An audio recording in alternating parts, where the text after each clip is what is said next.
Spring is, well, suddenly here. Yeah, nature has invited us to ditch the scarves and sweaters and dive headfirst into the season of color. If spring has a VIP list, orchids would probably be at the top. And we have Chuck and Natalie from the Orchid Society of Western PA here to show us why. Gorgeous display. Thank you for coming in. Thank you for having us. Thanks for having us today. And so tell us a little bit about the Orchid Society. Well, the Orchid Society of Western Pennsylvania, how many years have we been around, Chuck? At least 50. It's been a I long, think it's been around 50. We have 300 members, and we all come together because we love flowers, especially orchids. It's fantastic orchids. In fact, talk to us, because I recognize this one in the front. This is the Phalaenopsis. But like you were telling me some of the other ones, like I wouldn't even know some of these were orchids. Talk us through which one's which. Okay, so this one here and this one here, these are your Cattleya orchids. You know, they're kind of ruffly, they're beautiful, they smell really nice. This one here is an Oncidium type, it's a hybrid.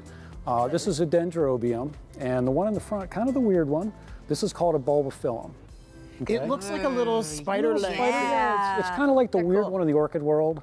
You know, like if you come to the Orchid Show this Saturday and Sunday, you'll see a lot of plants like this. And that's something, I mean, we have people even inquiring in the studio about this. There are so many different varieties and the care that goes into them. Diverse, that you're dedicating a whole weekend to teaching people about the art of caring for orchids. Yeah, there's actually going to be classes both days too, Saturday and Sunday. If you want to learn more about orchids, come to the show. You know, there's people with vendors, there's beautiful displays that are going to be out there. We've got educational classes both Saturday and Sunday. I'm actually going to be speaking on Saturday too and Sunday at 2 o'clock about Cattleyas. These are my favorites. You know, they're the ones that I grow. I've got over 800 of them in my greenhouse. Wow. Well, So they also learn have like a little ruffle on the edges or something. Like they really are very festive looking. They're beautiful, yeah. Did you smell how fragrant they Oh, are? Yeah. Well, you stopped me in the hallway beforehand, so I did take a sniff. Yeah, the whole room. Yeah, you need to go get a sniff. Oh, yeah. Coming over. Because Can I they smell really this do. one? They're- Yeah, that one smells great. Oh, This one smells good too, but it might be too hard for you to get into. well, yeah, I smell am a it. shorty. So Yeah, if I you can want get up to there. squeeze in there and try and get in? Okay, sure. Yeah, it's fantastic smell. Still, It's I need a little hard. lip. It's fine. We'll I'll get it later. Yeah, sorry about that. We also want to talk about your artwork because both of you are very, very gifted. And maybe we'll talk about this first because you made us something special. I did, yeah, I made you guys this pot. So when I found out I was going on the show back in January, I was like, you know what, I need to make you guys something to give. And you know, as an appreciation for having us on the show, and I'm an amateur potter, I make all my pots for my orchids. So my idea was to make this pot. So I made 2 back in January. They were both a disaster. Okay. I'm an amateur, you know, I don't sell my pots or anything. So the colors all bled in together, it was no good. I was like, no, I can't do it.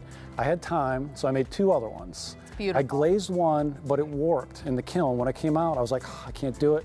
I was down to my last try. This is number 4 try, and I was satisfied with it. Everything was good. Because if number 4 was a flop, you guys weren't getting a pot today. Okay, well, it's gorgeous. So you got a pot. Beautiful. So are these other ones, really. And I asked you about, because of these markings, these carvings and holes in here, you said because the orchids grow in bark. Yep.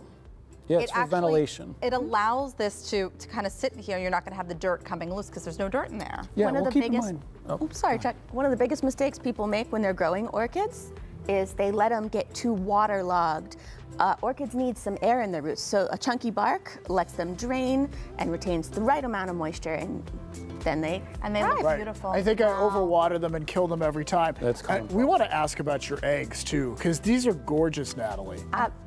Thank you. So these are Pisanki, a traditional, you'll see if you want to turn one of these around. I don't want to touch it. I know, and there are 2 Will it right in break? front of me. This is more the traditional look, the Ukrainian style, but a couple years ago, I got inspired to start adding some orchids to them. So I've been doing orchids imposed over the traditional style. These are work in progress. The Pisanki method is that you take beeswax, you melt it in a candle with a stylus. This is the very first step.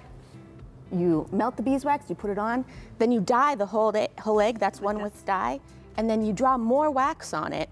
And every color you have, the wax that covers it retains that color, and then when you're all done, you melt the wax off, and that's what you get. Oh, it's gorgeous. It really is, and I don't want to touch them at all because I don't want to break them. Thank you for coming on today and telling us a little bit about what you all are passionate about. Thanks, we hope we'll see you this weekend.